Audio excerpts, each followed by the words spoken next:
I heard a familiar voice at the restaurant we were at for our daughter's birthday. That voice and the way of speaking were undoubtedly my husband's, who was supposed to be on the business trip. Sorry, I thought I had made a reservation at a fancy restaurant. I messed up big time. Don't worry about it.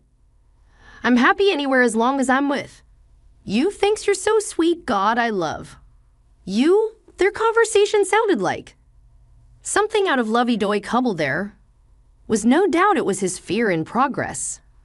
Unaware of my presence, he continued, processing his love. My precious wife passed away. You know, I was able to recover because of you holding the hand of his girlfriend. He earnestly spoke to her. Marry me, that let's be happy together. At that moment, my anger reached its peak. Precious wife, she passed away.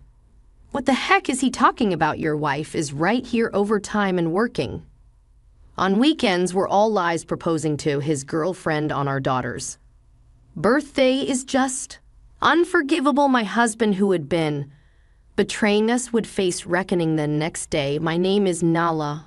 I'm a working wife in my 6th year of marriage. After graduating from college, I focused on my career at a major bank, and before I knew it, I was in my late 20s without a boyfriend. Freaking out, I joined the local singles party with my friends, and that's where I met a man who would become my husband. Kyle was easygoing and had a positive impression. I was over the moon when he asked me out. After a year of going out, he popped a question. Babe, I'll make you the happiest wife, so marry me.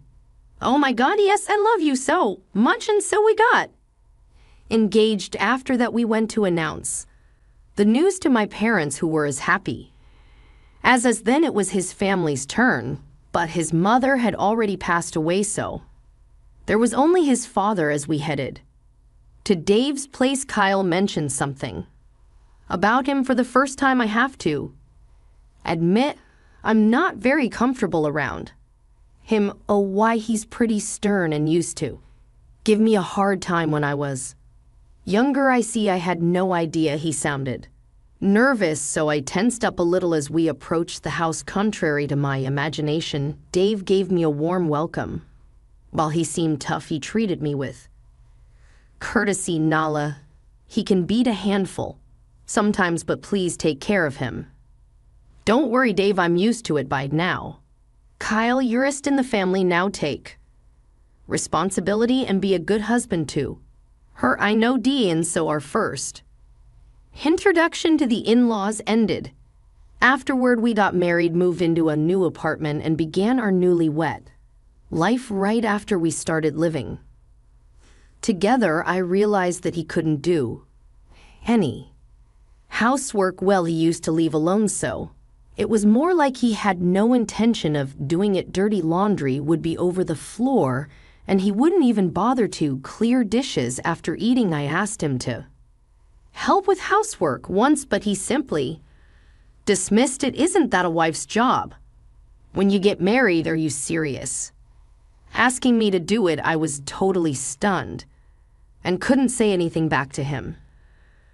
See, since then, no matter how much I complained, he never improved his attitude. About 2 years into this kind of life, I found out I was pregnant. He was overjoyed and looked forward to discovering whether it was a boy or a girl. My parents were thrilled to hear the news too, and Dave said, take it easy on yourself from now and have a healthy baby. Our child was blessed by everyone, which made me happier than anything. However, when my morning sign kicked in, Kay still didn't show any side of helping me with housework. I was so frustrated, but I had to push myself to do the chores no matter how unwell I felt. When I was 8 months pregnant, he surprised me with a sudden statement. Hey, I'm thinking about taking immortality leave. Huh?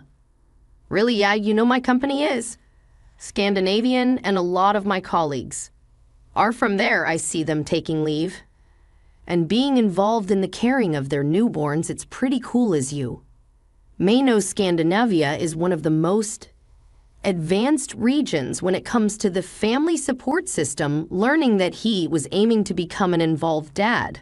Made me happy, thanks love, it means a lot. To me, I was feeling overwhelmed. It'd be great if you could help with babysitting and housework, leave them to me. I believe that he would change his way once our baby arrived. I was still hopeful back. Then later I gave birth to a healthy girl named Emma. Kyle took 3 months of paternity leave, which was scheduled to start at the same time as the baby was born. However, he still didn't do anything. Contrary to my expectations, he would hold Emma and cool on her, but as soon as her diaper was wet, or she started crying from hunger, he'd hand her over to me. Her diaper must be wet and uncomfortable, chanted for her. No way. I don't want to do something so nasty. Fine, at least vacuum. Then seriously, I don't know how to do it. So better you do it. He didn't make any effort to learn how to take care of our baby, let alone help with housework. I was exhausted after giving birth and sleep deed from the crying baby throughout the night, but I was busy doing everything. He was just lewing at home, playing with his phone. Sometimes he'd go out somewhere, eat out alone or shop, then return. I was getting upset, wondering what he was on paternity leave for in the first place. I even thought about talking to his dad about it, but I decided to hold my tongue to avoid unnecessary conflicts. Emma grew rapidly and Kyle returned to work after the paternity leave. I took a year off from work and planned to put her in daycare when I started working again. Time passed and Emma turned 3. We might have appeared to be a happy family at first glance, but my frustration had been building up for the past few years. Kyle, as usual, wouldn't leave the finger when he came to housework and childcare. Moreover, for the past 6 months or so, he'd become increasingly busy with work, often working late, made on weekdays. He even claimed to have to go in on weekends, which was supposed to be the only time he could spend time with Emma. Since I had been handling everything related to her, she had naturally become attached to me. Still, I thought I had to support Kyle because he was busy with work, so I somehow managed things day by day. As Emma's 4th birthday approached, I brought up an idea when he came home late one night. Hey honey, I want to talk to you about something. What? I'm tired.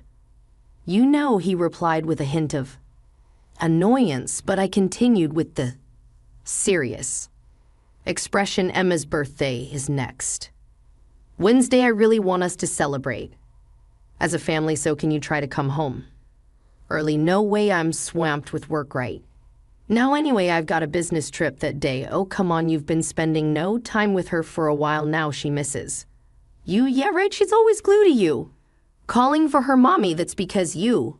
Before I could raise my voice, he interrupted, looking annoyed. Let drop it. I don't want to argue about it anymore. He headed off to take a shower. Left behind, I was utterly shocked then. Emma's birthday arrived. Kyle had gone on a business trip early in the morning. When I asked Emma what she wanted to eat for her birthday, she energetically replied kids' meal. She loved it at a nearby chain restaurant.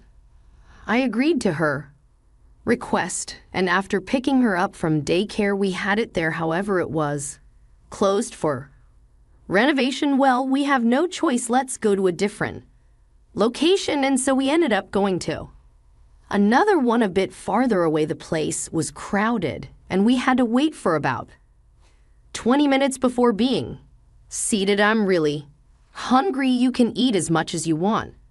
We'll get some cake too. While having a conversation, I looked up and my heart leaped out of my chest. The man sitting diagonally across with his back to us looked just like Kyle. Emma's meal was brought to her and the pasta dish was placed in front of me. I stealthily observed the other table, then I overheard their conversation. I'm sorry, Monica, I made a reservation at a fancy restaurant, but I messed up the date and now we're here. The voice and the weight of speaking were undoubtedly Kyle, who was supposed to be on the business trip referred to. Us, Monica said, "Don't worry about it, I'm happy anywhere as long as I'm with you." "Thanks, you're so sweet." I was sure it was the scene of his affair. I operated my phone nervously and passed record button. His voice was being recorded on the phone. I had planned to have this conversation in the proper restaurant.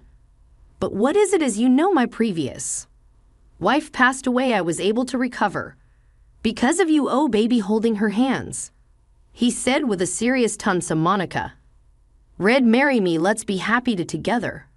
Her eyes swit up as she responded, "Kyle, let's be happy together.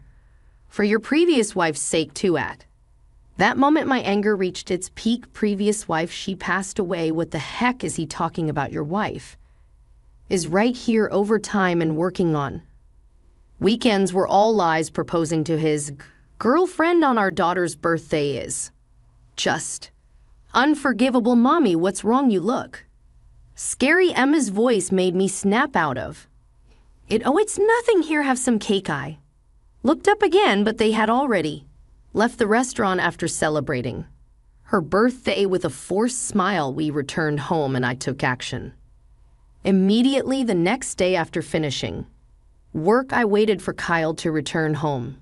The doors were open and he casually said, "I home." I stood in the hallway and immediately started acting on my plan. "Welcome back. I went to the trouble of coming back from my grave for you." He looked perplexed. "Grave? What are you talking about?"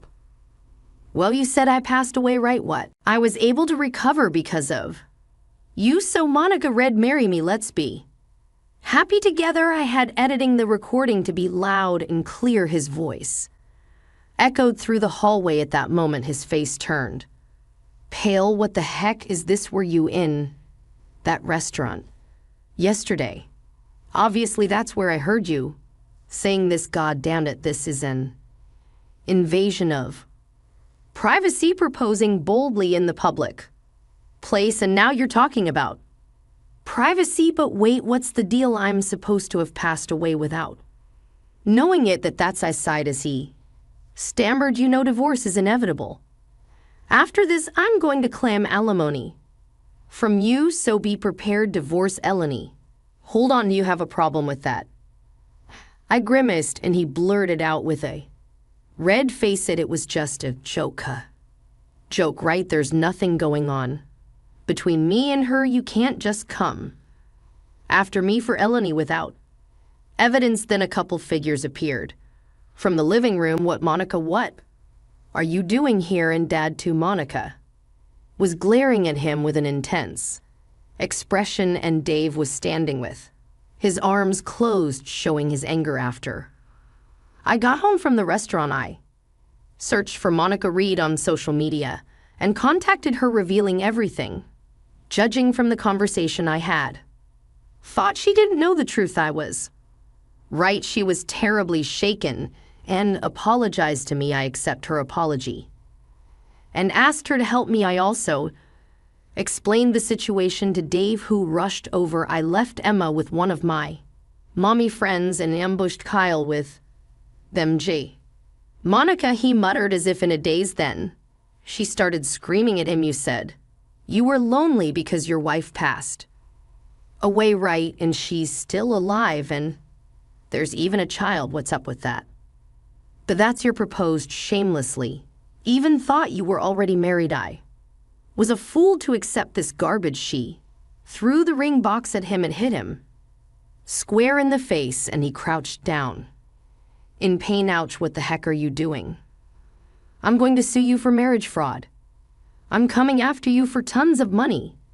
So you better not run." She huffed and puffed. Kyle was still crouching and star her up in bewilderment. The next to speak was Dave.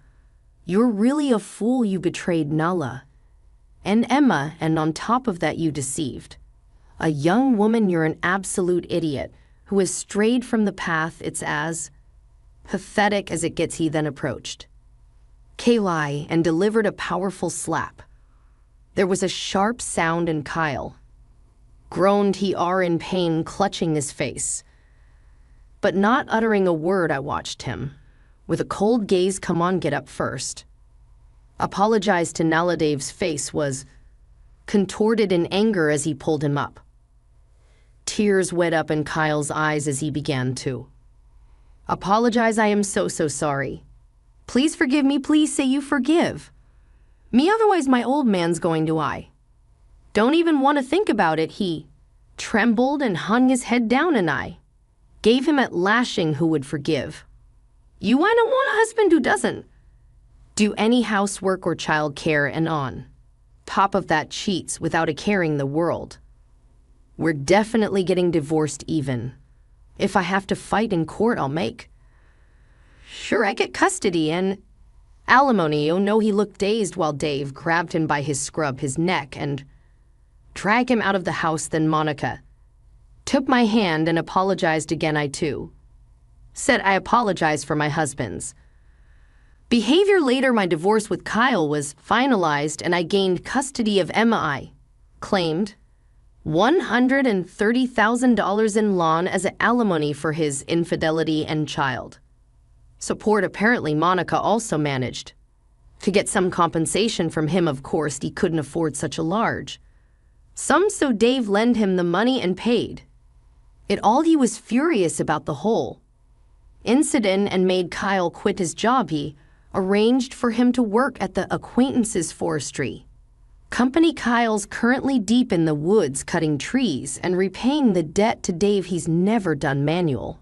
labor before and is put to hard work under a younger boss. He's said to be totally the her desperation. I have no sympathy for him whatsoever. On the other hand, I used the alimony to move and start a new life with Emma. I was worried that she might miss her dad, but she's been smiling and said, as long as mommy's with me, it's okay. I make sure she sees Dave regularly and he showers her with some gifts every time.